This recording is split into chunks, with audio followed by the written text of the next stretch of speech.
Hello, everyone. Welcome back to our weekly webinar series, Embracing Change. Today, we begin a series of 3 incredible women that are going to be sharing their time with us. First one begins with Jessica, as you see right now, who's going to talk about the process of late adolescence and individuation. Let's try and understand what that means, but I'm just going to speak a minute about the other 2. So there's Sukena Gokul coming back, going to talk about impression versus expression. And then after that, we have Ramya, who talked about entitlement last time, and we got some incredible feedback. And we're going to talk about managing great expectations. And I'm sure that's going to play a part in the conversation today. So Jessica, welcome today. Welcome to our humble webinar series that we've been running since the wonderful COVID began and the family started to experience all kinds of adventures that they never imagined or were kind of putting under the carpet, right? And hoping that it would just go away. And I'm sure you're going to share with us some spicy stories. So I'll just begin. I thought that, once the kids finished school, and I still have one more in last year, I thought, the adventures would cool down. And then after speaking to you and of course, experiencing my own late adolescent older son, it turns out the adventure is just beginning. So Jessica, welcome, and explain a little bit about what does that even mean? What does late adolescence mean, and what is healthy in that process? Well, let's start by defining individuation, which is a Jungian phrase. To put it simply, it really means becoming an individual. And that takes lots of different phases throughout our life. I don't think we're ever at one point think that we, that's it, we're done in developing our identity. It's a constant thing that we're working on, but never more so during those late adolescent years, as I'm sure you've experienced with your own children. It's about separating your identity from those around you, and specifically your caregivers. So your parents, your teachers, maybe you have other childcare in the house, but you're really pushing against those boundaries to be like, I am different and this is how. And that's why it can sometimes come across in a, let's say, challenging way. Yes. So how does it, well, I'll start with how it plays out. Now, I'm not sure how many parents are on this call. No, there's enough, trust me. Some have younger kids, so they're preparing for it, and others have kids who are towards the end and some towards the beginning. So we have a bit of a mix. Okay, great. So how it plays out, and for those of you who've got younger children, I don't think you can ever prepare enough probably for this, but we'll start now. It starts to play out somewhere between mid to late adolescence, so maybe as early as 14, but right up into the mid-20s, and then even beyond that in some cases. But what we're really looking at is, actually, let me start with this. The first stage of individuation starts when you have a small child in infancy. I'm sure, do you remember your children saying no far before they said yes? Yeah, of course. I know with my son, he knows no all the time, and he now knows no with a finger when I'm trying to give him his vegetables, but he's yet to really get on board with yes. That is the first stage of individuation, but the second stage comes in late adolescence. And what that looks like, in order to define their own, identity, things like pushing boundaries, rejecting authority, directly challenging, familial values, maybe your family religion, or, wanting a lot more privacy. I'm sure we've all had lots of slamming doors with teenagers. This is my space, not your space, and I'm alerting you to that. They also will be unwilling to share details about their lives like they used to be. Also wanting to spend a lot more time with friends, their girlfriends or boyfriends, not with their family. And then, of course, the main thing that scares most parents, which is the experimentation. When I say experimentation, people just flash up with drugs, alcohol. It's not that. There is an element of that, but it's also experimenting with their style, their fashion, their haircut, what they're eating, their political, religious views, all of that. So, you know, if you currently have a child who's dyed their hair purple, has declared that, you know, they're on a strict vegan diet and are moving to the opposing political party, you're in the middle of late adolescence individuation. So now that coincides, the dates that you're talking about coincides with the development of the prefrontal cortex, right? So the development of the prefrontal cortex normally is up to the age of 25. Now, is that, I assume that's not a coincidence, because that's when you can use your logical mind in a much better manner when that happens. So is it the same time when it's fuzziness, or is it a different, it just happens to be at the same time? You know, it's really difficult. It's a moving target, because late adolescence used to be up until the age of 19. It was pushed to 24 only a few years ago, more for, you know, socioeconomic issues. You know, far less people are able to move out of the family home and, you know, rent their own place, or finding it difficult to find jobs, but also have far more psychological attachments to their parents. So that age is actually getting pushed further and further. So you say 25 now, it could be 28 in a few years' time. So it is quite unique, and I think, like you, not a big believer in labeling too much. I think it's helpful to have ideas of rough times, but yeah, not being too underwhelming. So what are you, okay, let's start with, what are you seeing as challenges? And during those challenges, what are the mistakes you're seeing, or that should not be done, kind of? Well, there's no should not be, but better not to. And what should they be doing? So let's kind of go through maybe a couple examples of adventures that, I mean, you just told me right now, before the call, that somebody's relapse. Maybe that's an extreme. We can talk about that later.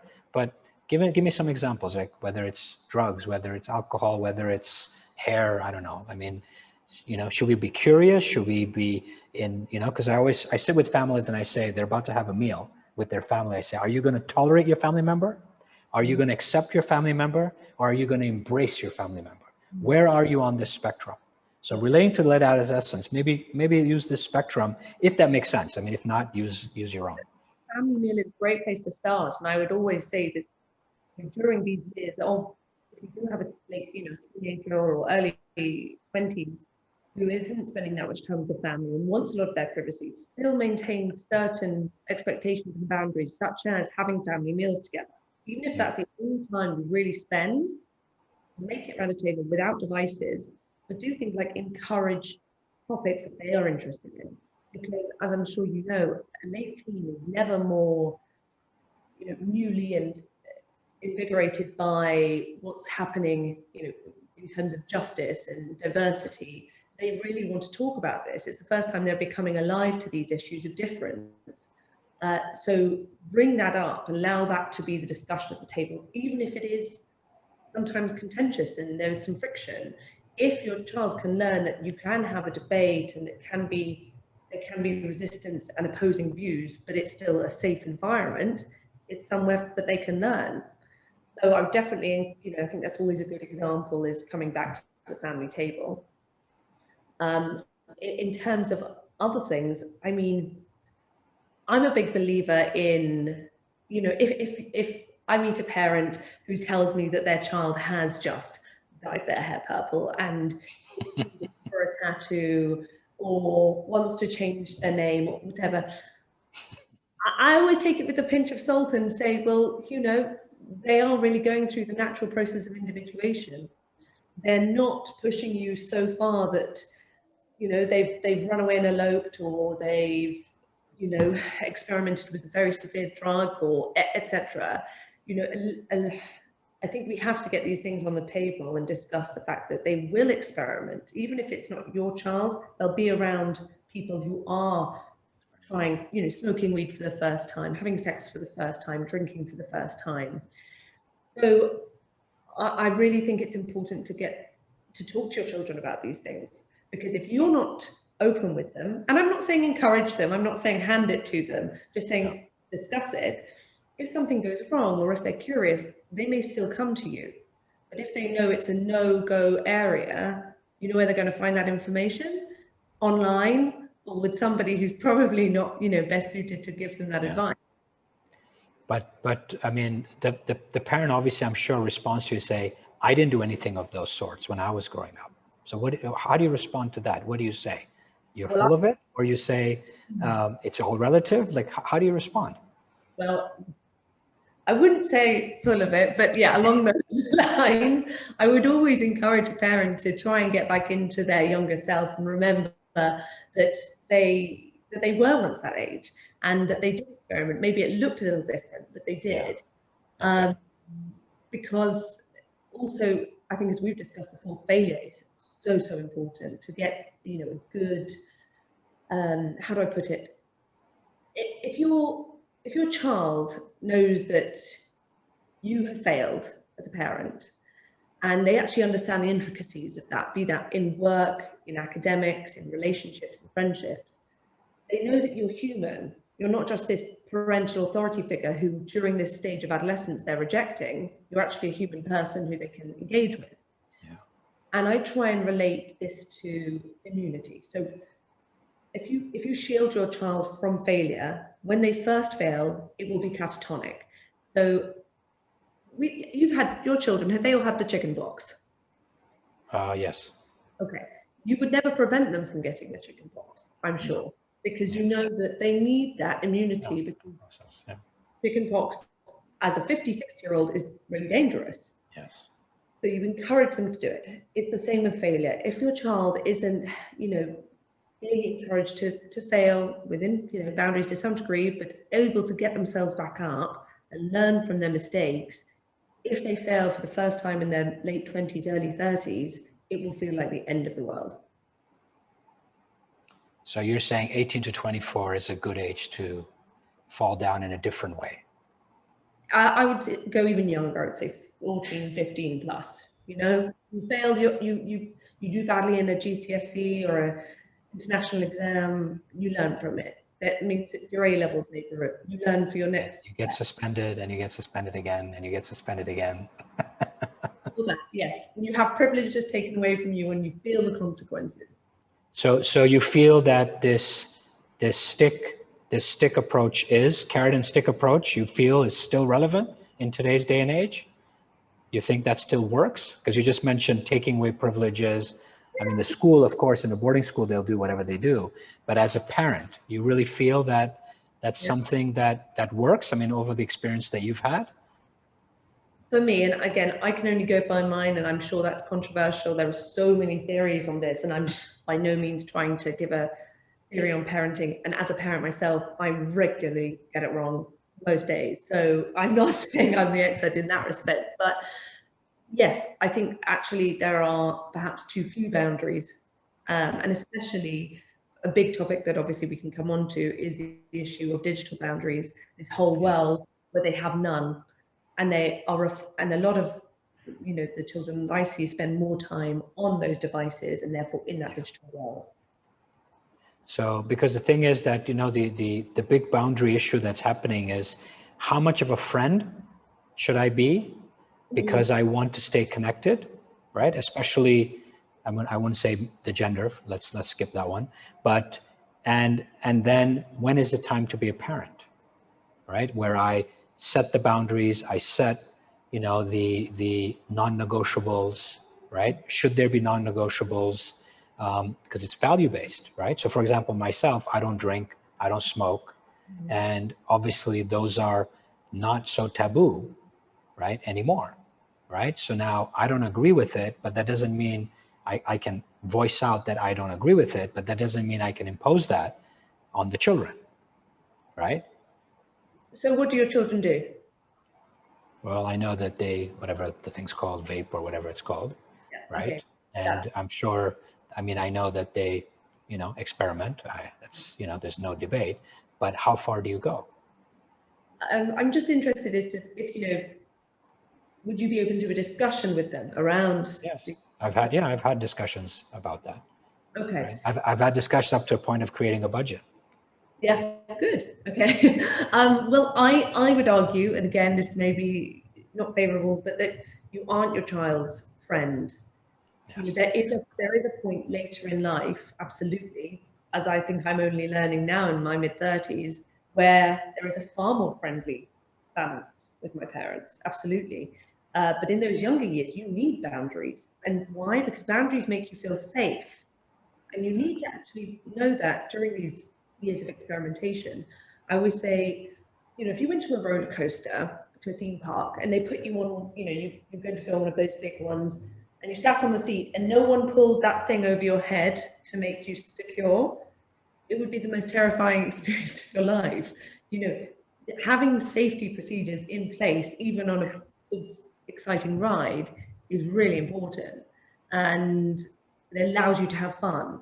So I would say being, yeah, very clear about what the boundaries are, and that are the basic old-fashioned things of what time you expect somebody home, how much, you know, pocket money you're going to give them, and what they need to show you in order to do that. Now, in the olden days, perhaps there was an element of you would do tasks around the house or in the garden, etc. Yeah. And that may still be relevant, but for some people it's not. So I would say it's also tasks such as, you know, how kind were you this week? What did you help your siblings with? How much did you listen? You know, those sort of softer skills, as they're quoted, but are so important. But again, okay, so that's kind of saying, you do this, I give you this, right? So a lot of parents don't get communication from their children on a regular basis, right? Some might hear you and say, okay, you want your pocket money, you don't do chores, but we need to communicate X many times a week or whatever, right? But then is that overbearing or is that boundaries? Like where do you draw that line, right? When am I smothering you or helicoptering versus when am I giving you space, you know? So it's a really slippery road. It really is, and I've seen that a lot this year, because obviously a lot of students who were supposed to be in their, you know, imagine being 18 and you're going off to university for the first time to get that freedom from your parents who they love dearly, but you need a natural break from, and you as well. I always tell my students that as well, you know, your parents also want a break from you. It's not just that. But, you know, within a few months they were back home and not even able to go out or travel or, you know, get work experience. They were just in that family environment. And so boundaries became even more important about personal space.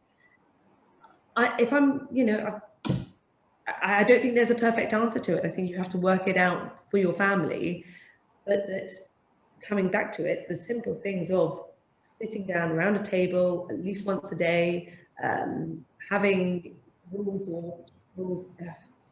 discussions around what is healthy digital use in the house, and also number one is, you know, lead by example.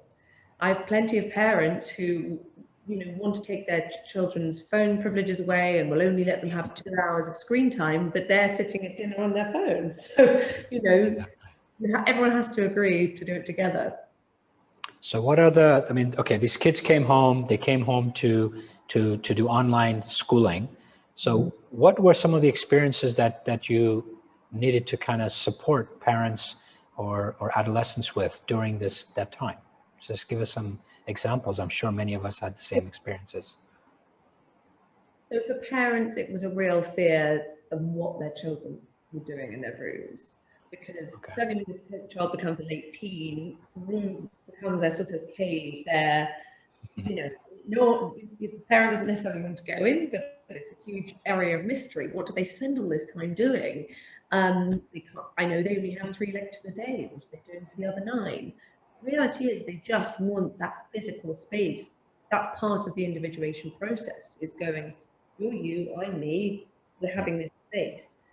So if their home, if their room is their sanctuary and they're under their parents' roof, everything else belongs to their parent, but they feel that their room belongs to them.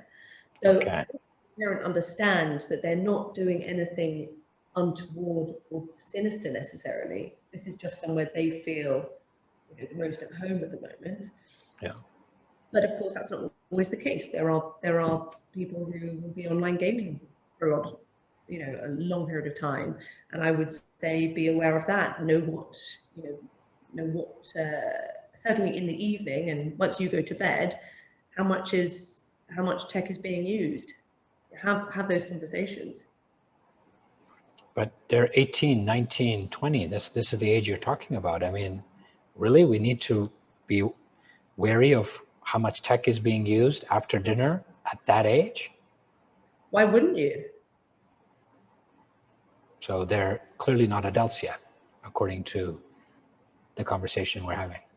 Well, I mean, some are able to manage that, but some really aren't able to manage the responsibility of these devices. You know, we haven't been taught, they weren't taught, hopefully future generations are already being taught at a very young age. But it was like the BBC did the example of, your phone is like the kitchen. So much creativity can happen on a phone or on a computer. You can create amazing, beautiful things. Like in a kitchen, you can create an amazing meal and dessert. However, in a kitchen, you also have fire and knives and things that people easily maim or kill you. But you were never allowed to go in that kitchen on your own at age 5 or 6. Your mother or your father would be there. Someone would show you what you were allowed to touch. With your phone, they've never learned that.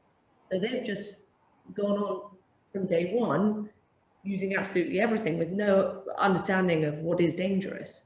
So unless you have had that training in-house or in your school or in your university, which I know a lot of places now do, we do it all the time, I would always recommend parents to have good education on digital well-being and understanding what you're actually bringing into your home.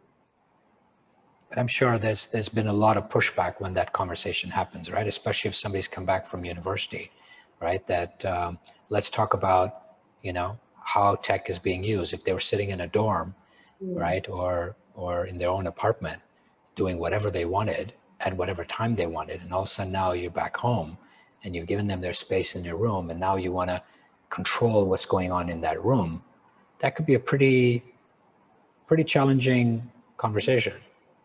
Absolutely.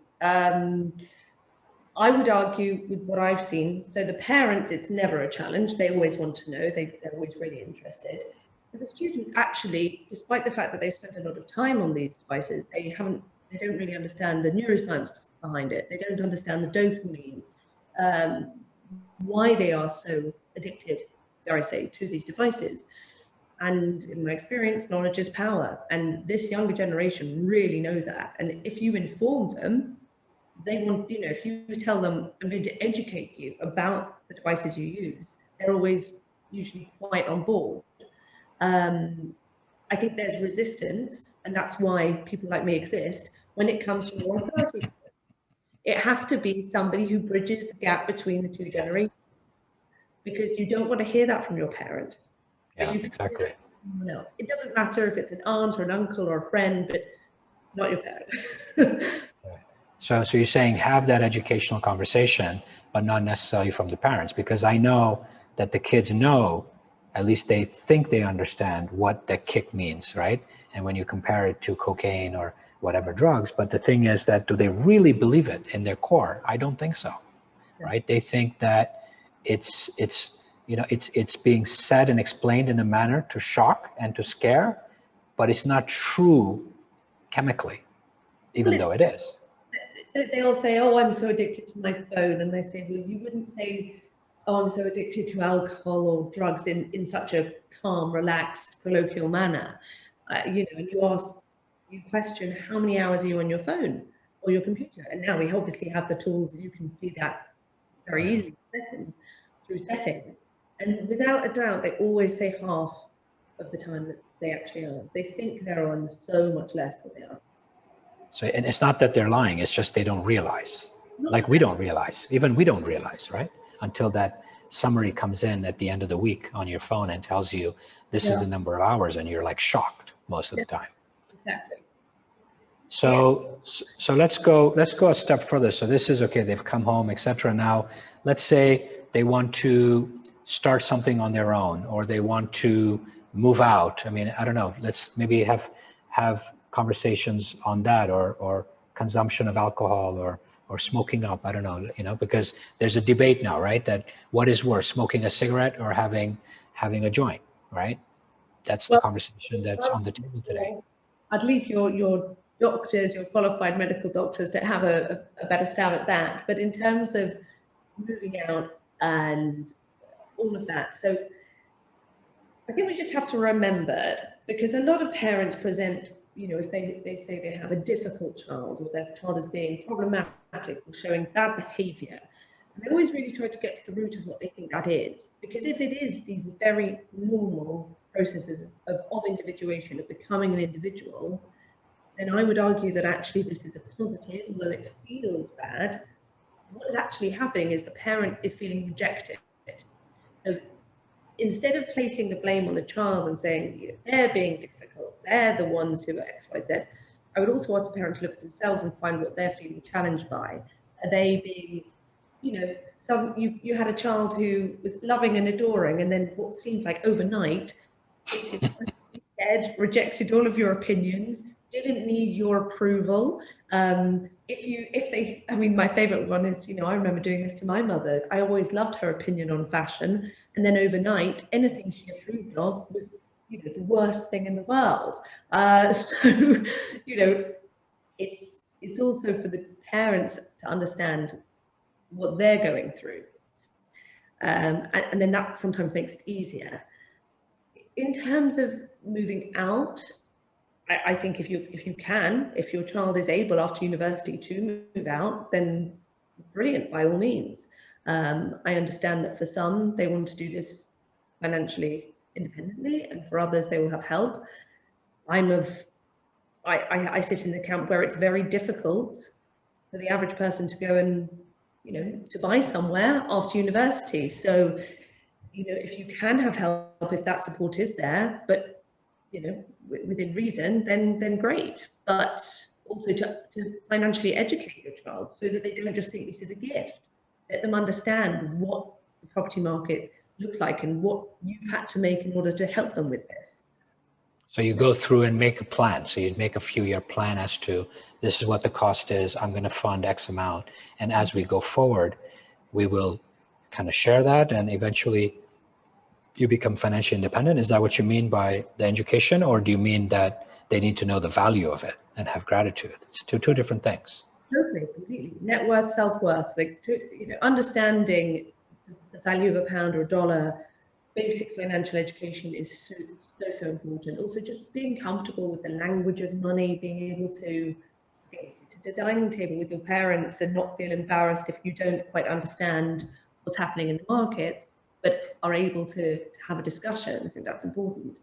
I'm still not 100% there, I have to say. I think financial education for a lot of young women as well is something we were not encouraged to do. So for any parents watching this, your boys are more likely to take up financial education and volunteer for it. We run financial education courses with Thomas Senior, who is the head of finance at the Swiss Business School and runs the MBA courses. And we always have, 90% males, young guys. And I have to really encourage the girls to get on to do this. And this is in 2020. Wow, that's really shocking. Okay. So I would really encourage girls to get financial education as well, but also to understand about investing, if that's, if they come from a family where they are able to invest at a younger age. This generation are so passionate about the planet, understand impact investing. It's very exciting. There are some, and it's the sort of thing that actually I've seen parents, once the child understands impact investing, parents get on board, because it's not something that they were necessarily introduced to at a young age, but they can see the value of it. I think I've slightly gone off topic here, but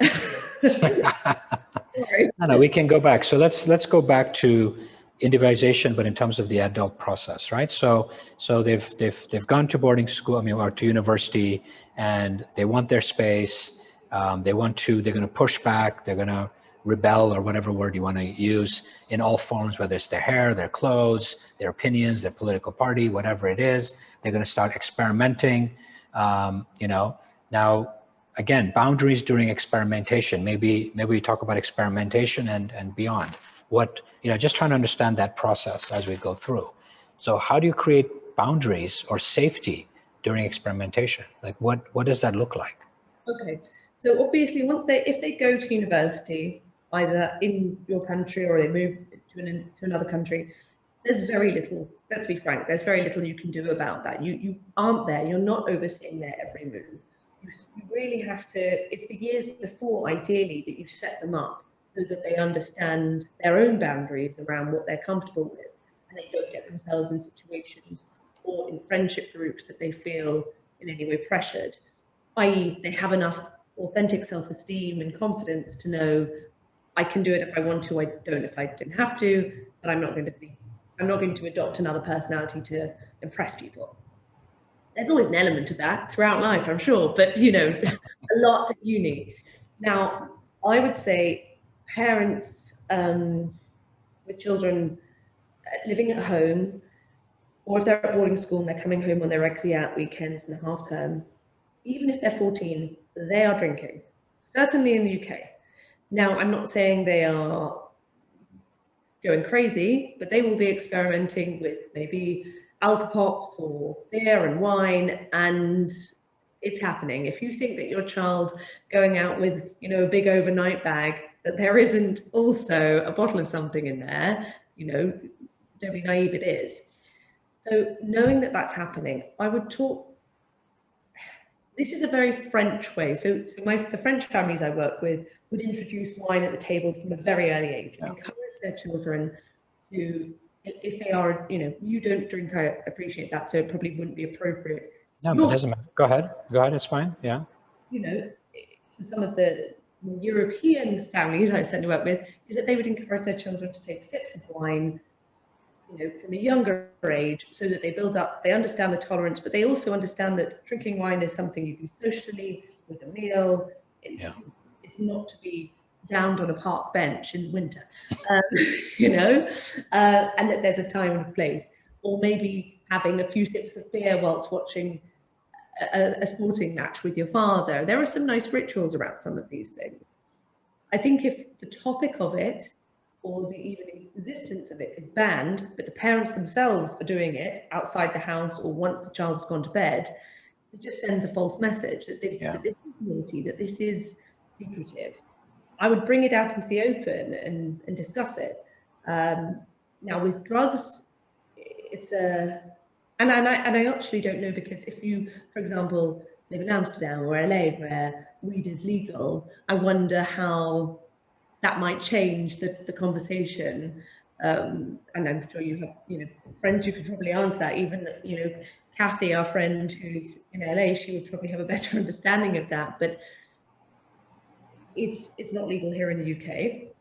Okay. I know that parents are aware that their children occasionally smoke weed. Now, I think for the parents, they have to be aware of where their children are. So, for example, if your 16-year-old is staying at the family home and you know that they have friends that you're not entirely sure about, invite them round. Let them stay at your house for the weekend. I'm not saying you're watching them all the time, but they are at least under your roof. Yeah. They're in your garden. If things feel a little bit off, you can step in if you need to. At this age, and until they leave home, they are still also under your roof.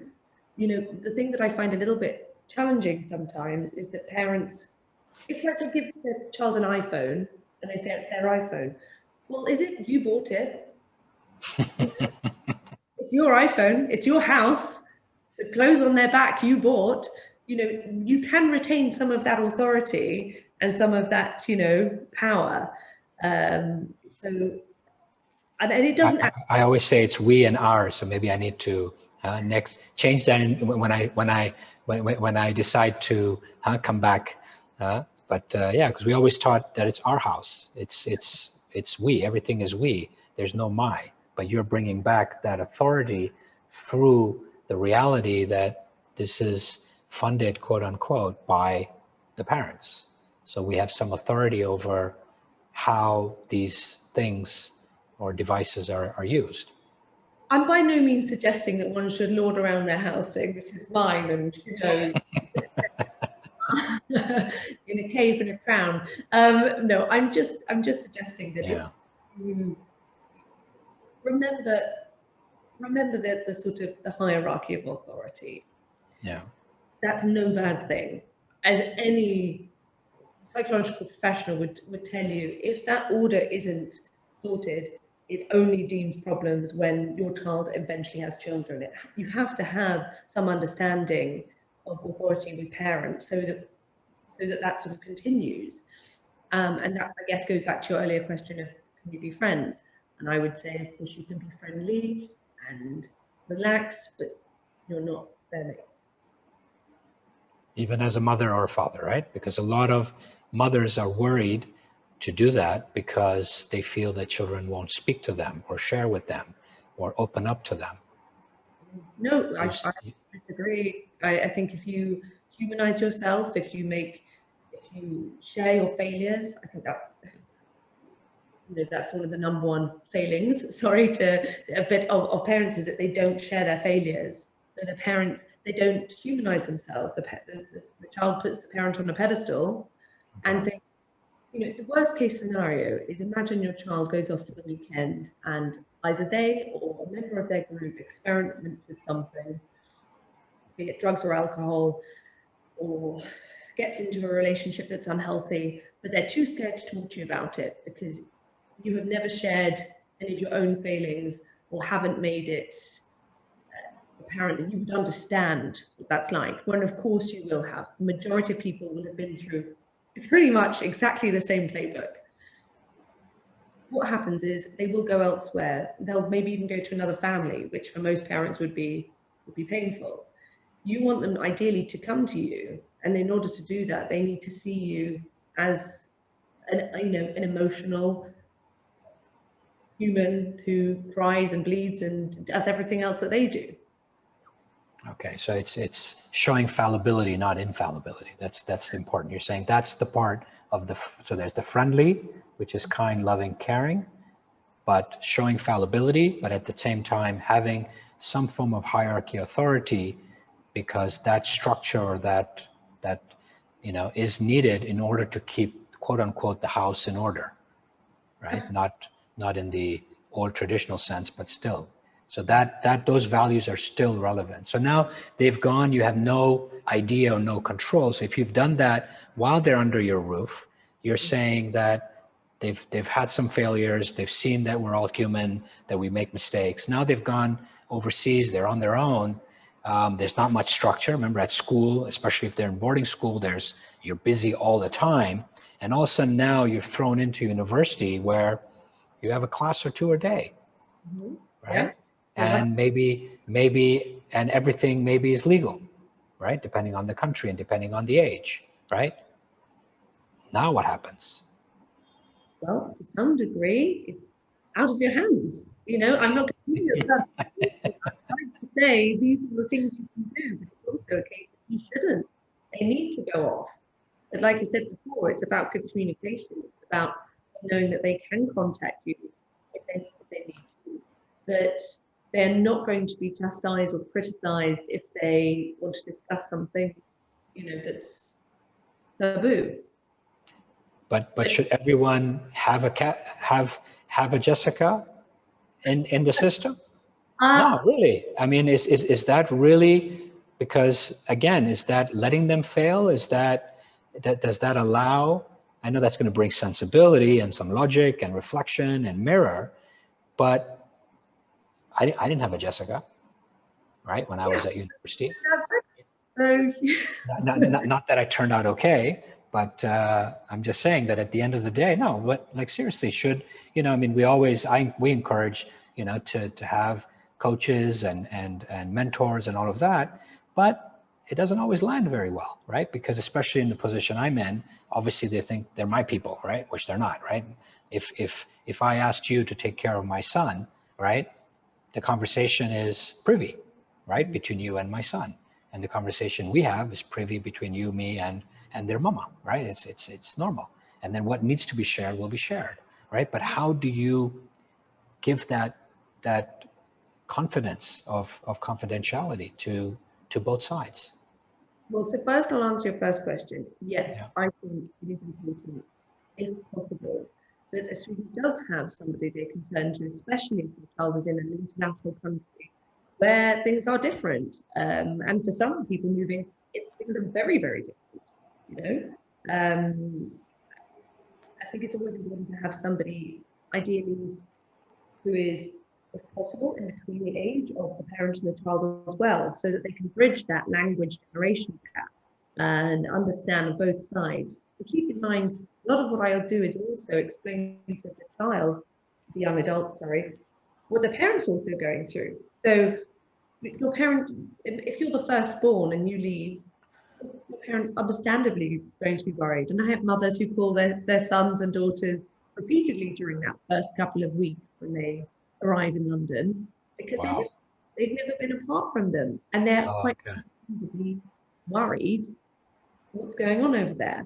But if there's somebody to bridge that gap, to go, you know what, everything is fine. I've seen them, they're well, but you know, socializing. This isn't going well, and this is what we need to address, but we're doing it.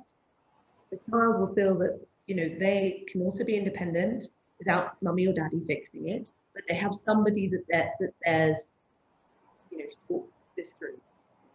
We are not at Dallington, we do not fix all problems in terms of, we don't want to be the next nanny or the next helicopter Yeah, parent. that's what I'm asking. Yeah. Yeah, the whole point is, The kids will think you're the parent's eyes on the ground. no, oh no, they know we're not. They know we're not. We are there. Remember what it was like. You know, it wasn't as long ago that we were also in their position. We do understand what they're going through. So, you know, when they come to us with a problem, it's not about us saying, okay, don't worry, we'll come over, we'll pay the damage, we'll pay the fine, we'll sort it all out. We'll sit down with them and go, what do you think went wrong here? What do you want to do to change it? We can suggest these things, those things, or that's the right person to speak to about that, and we'll make the introduction, or etc. But it's about them, you know, trusting in their own decisions, because this is, you know, when we talk about codependency, this is the issues that come up. If you haven't learned Yes. trust in your own instincts and decision making, even if it's gone wrong a few times, and learned, okay, we'll go that way, or go this way, that's great. If you get to your late 20s, early 30s, and you're still not sure, if you're still having to go to people to ask them for, you know, some basic advice, that's not necessarily, you haven't necessarily gone through the process of individuation in a healthy way. So let's talk about codependency again. What does that mean? Like, what does it mean when my child or I am codependent? What does that mean? All of attachment, so there's dependency and codependency, and it can be very difficult because obviously codependency, it's an addictive relationship, and a lot of people would argue that if you have an alcohol or drug addiction, you also will have a codependency addiction, that they go hand in hand. But you could have codependent patterns of behavior, such as never, for example, if your son had never really wanted to leave your side, if you'd always made it so easy, and you know, maybe they struggled with, because I think we take for granted sometimes that, you know, you and I can do this chat on here. And don't get me wrong, I'm not a natural, and it's nice to have a conversation like this. But not everybody has the ability or the confidence to do something like this.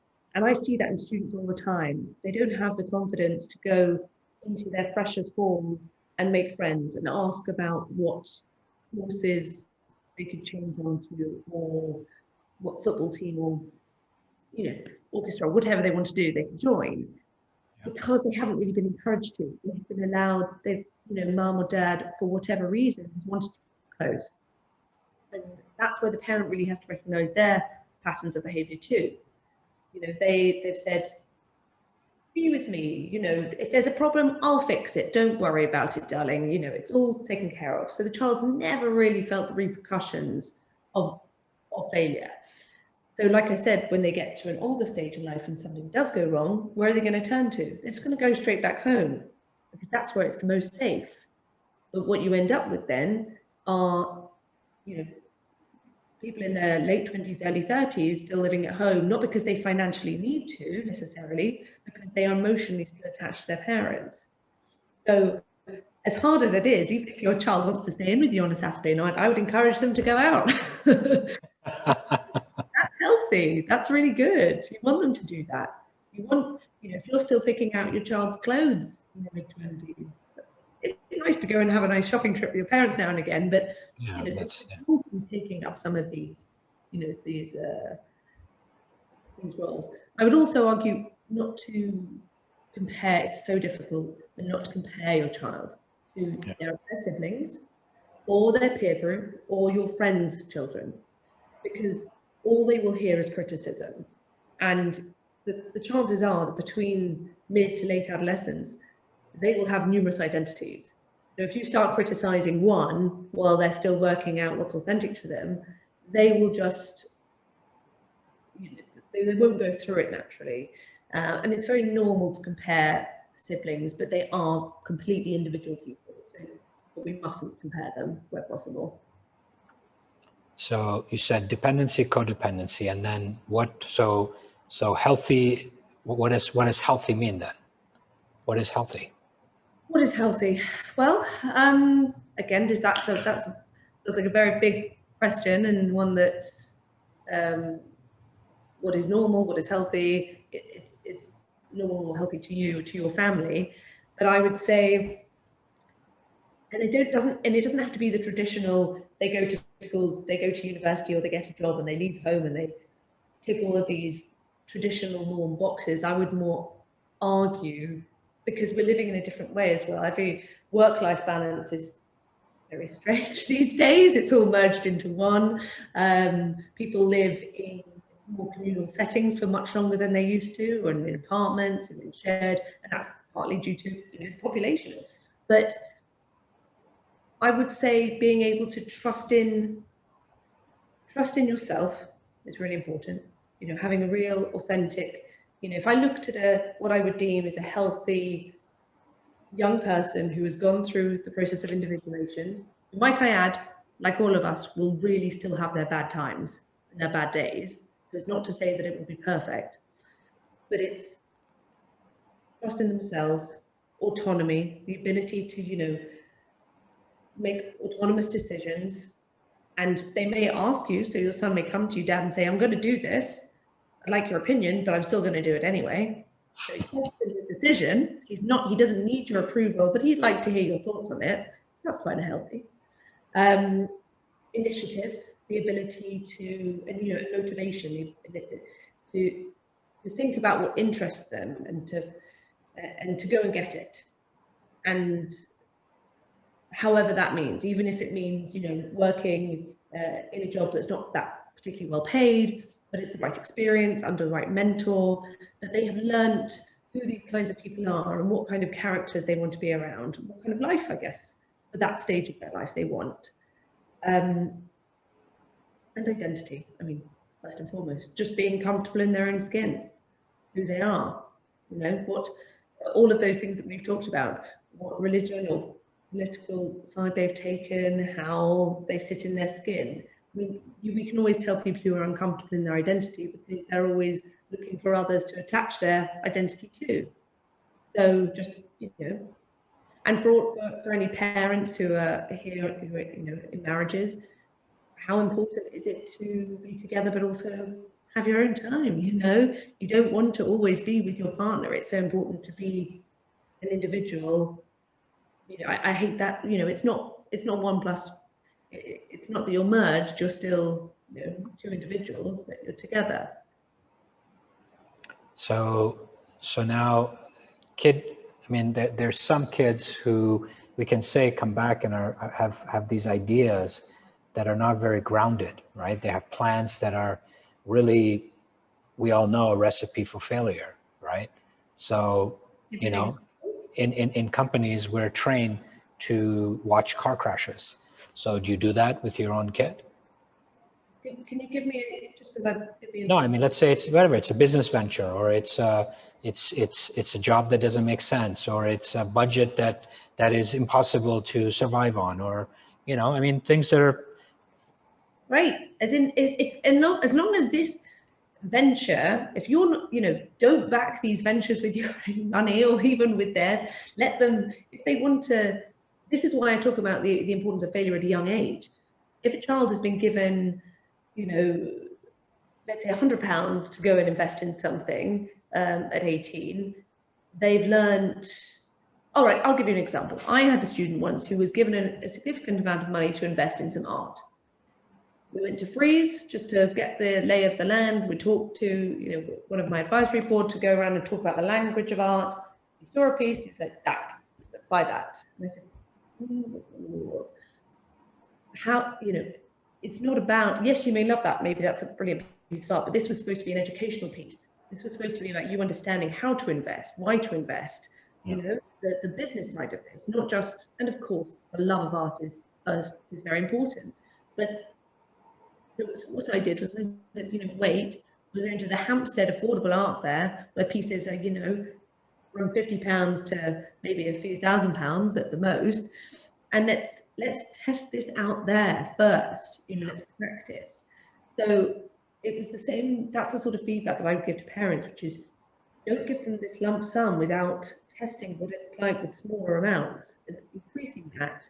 And, as I'm sure any parents on here who have invested themselves or, be it property or stocks or anything, is that it's always a risk to some degree. Some risks are better than others, but, there's no bad thing for your child to learn that this is risky business and that sometimes it won't work out, but then you don't want them making that risk for the first time with a significant amount of your money.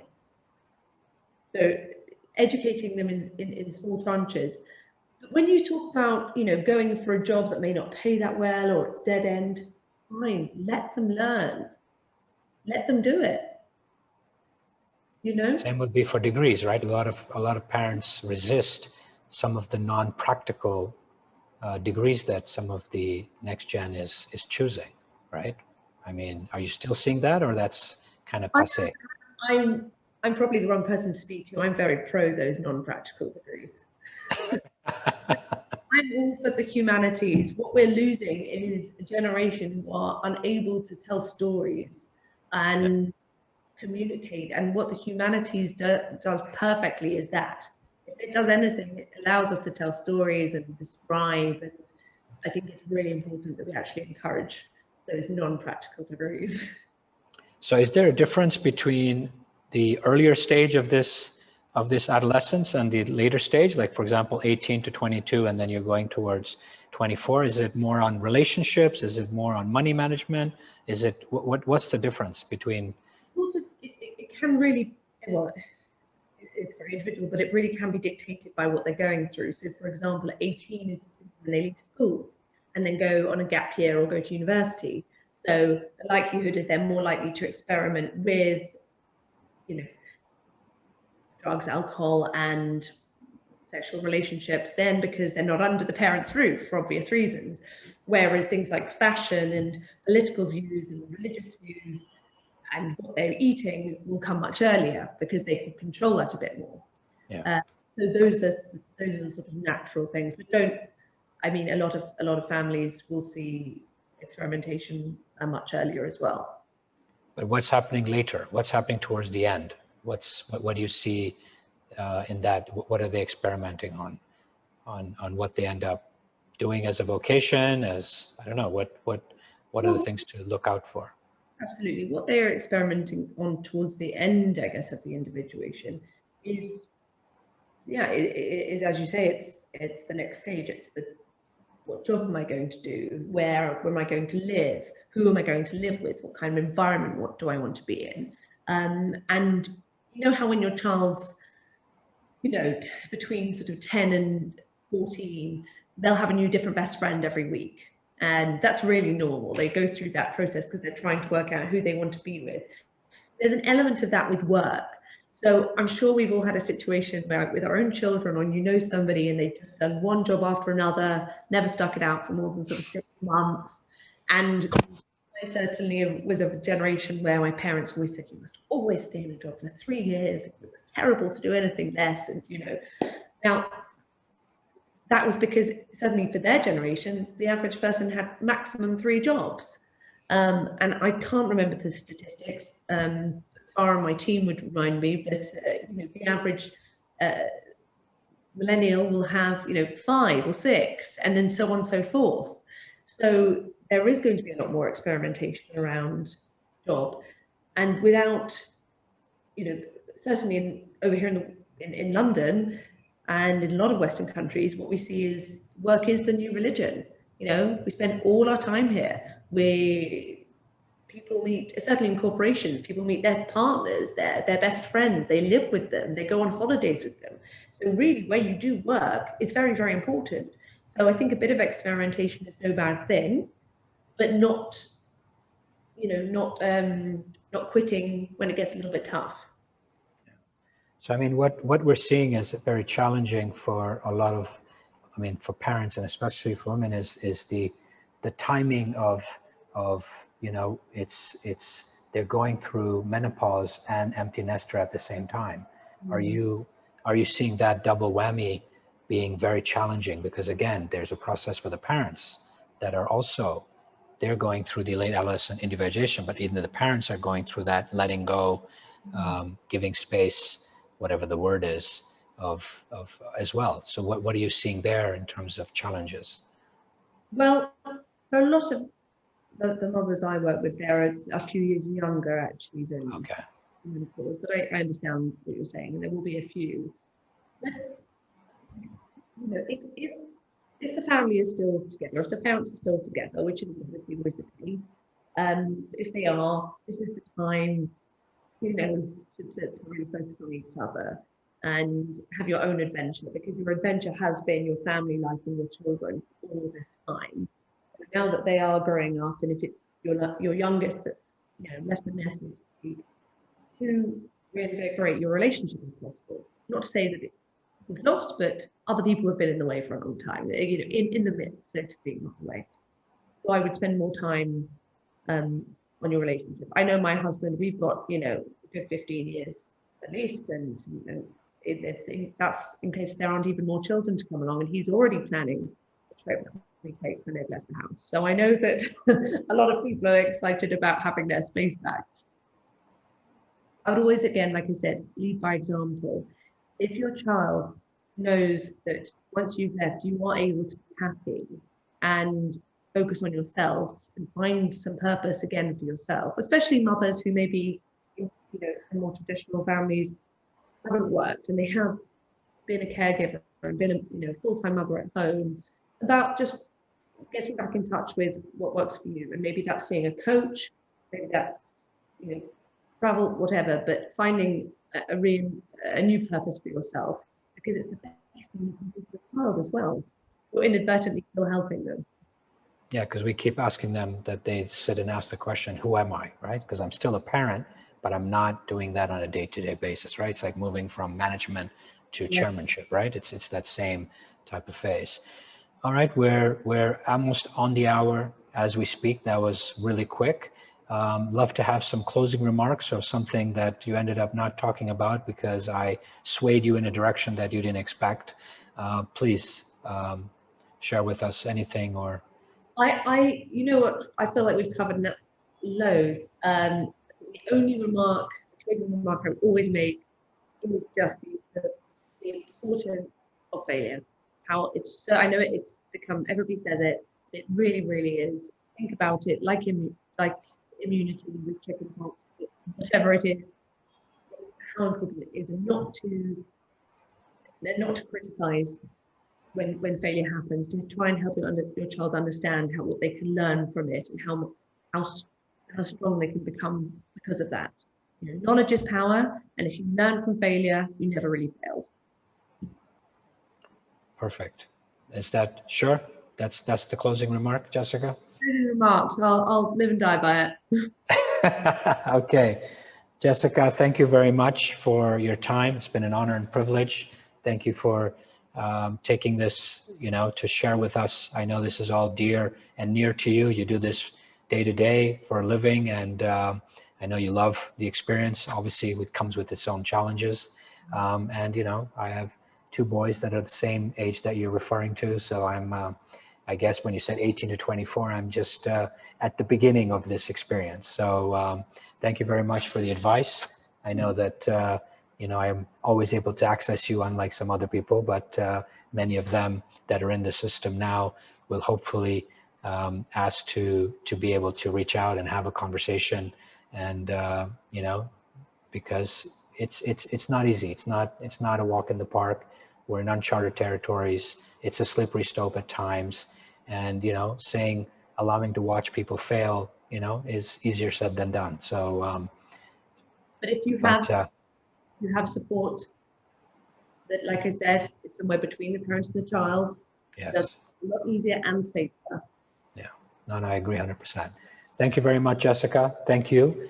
Thank you, everyone. We're going to have, like I said, Sukena Gokul coming in next week to talk about impression versus expression. So really about the inner and the outer. We'll have then Ramya coming back talking about managing great expectations. That should be a very spicy and interesting conversation. So again, thank you very much, everyone, for your time. Thank you, Jessica. It's an honor and privilege. And I'll see you soon when we start to travel back to England again. All right? Okay. Thank you. Bye.